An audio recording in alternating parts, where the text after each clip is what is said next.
Finally, after a long time, we had a clear night, so I took the two telescopes out.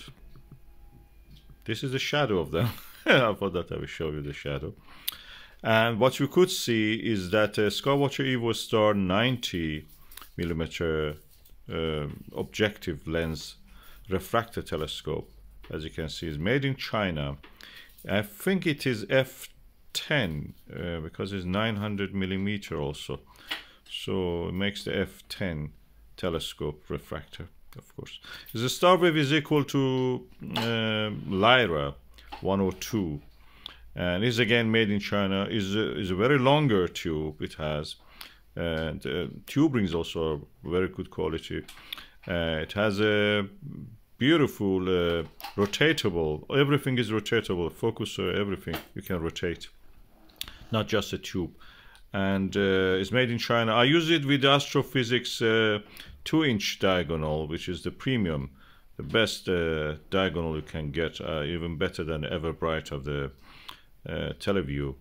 And this is made in China. Everything is, it feels like a Questar when you want to use it. Mechanically is equal to Questar. Means that for the convenience you can move and rotate the focuser. The Evostar is almost half the price, and as is smaller slightly, but it comes with a mount. It's a quarter mount, really good solid quarter mount. Lyra doesn't come with anything, even not the diagonal. You have to add your own diagonal. And now I'm pointing both of them to the Jupiter and trying to see what differences I can notice. With the I'm using Takahashi LE 7.5mm on the Lyra or Starwave 102 refractor, and on the Evostar I'm using the SkyWatcher 7mm eyepiece. The image in the Lyra or Starwave is actually slightly bigger. I think that is because of the focal length of it being longer. And the other one, all this is 7 also, and should be magnified a little bit more. Is actually image is a little bit smaller. So what I will do, I will switch that. I will go to a 4mm eyepiece on the Evostar 90, and just see what differences I will notice. But the amount of the details I can see in both of them, if I find it in the Lyra, I can see the same on the Evostar. I could see the red spot, great red spot of the Jupiter. And I could see the same on the Evostar. Okay, I have now replaced the 7mm Nirvana with the 4mm Nirvana.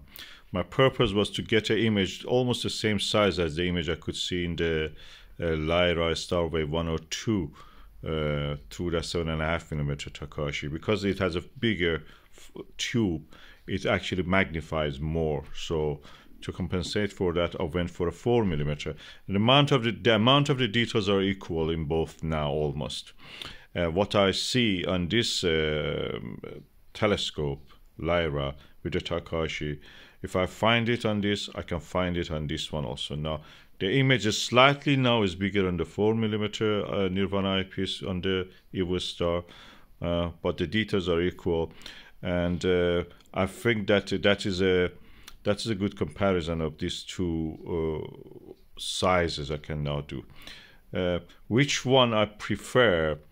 Okay, I'm used to, as I mentioned, to using the bigger telescope with the bigger star diagonal, 2-inch diagonal on this one is more convenient for me. And also the finder scope is bigger. The position of the tube and rotating of the focuser is also advantage for me because I can just do that easily. With this one is all right. It's my first telescope that I got after coming back to the hobby. The first one was this Evostar 90. Is a solid, really good telescope.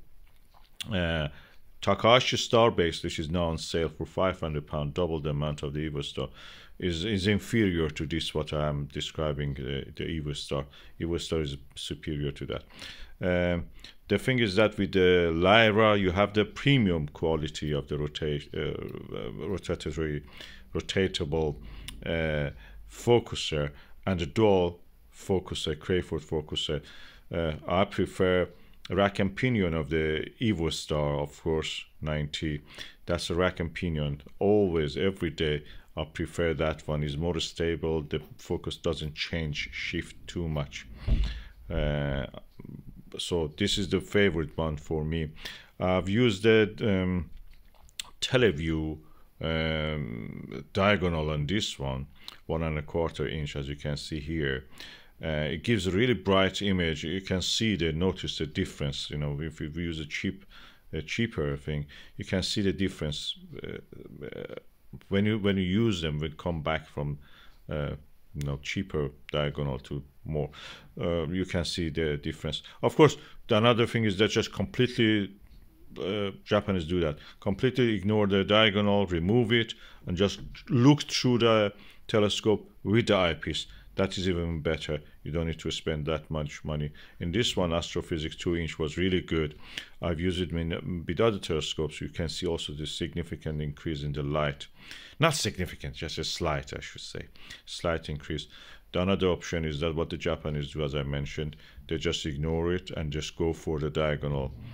Without diagonal, looking through the telescope directly. It makes it difficult if you are looking at the zenith or something like that, but near the horizon, the object will be easier. So, which one I prefer? I think both of them are very good. For a starter beginner, the Evostar is really good, is a winner. I may actually do a test on this, just to go Japanese way and just look through the telescope without a diagonal. It will be difficult. I will have some neck pain, but wish me luck. I will make a video on that, and I will let you know what differences I notice. It's definitely a cost-saving measure, and you see more light. You don't waste the light.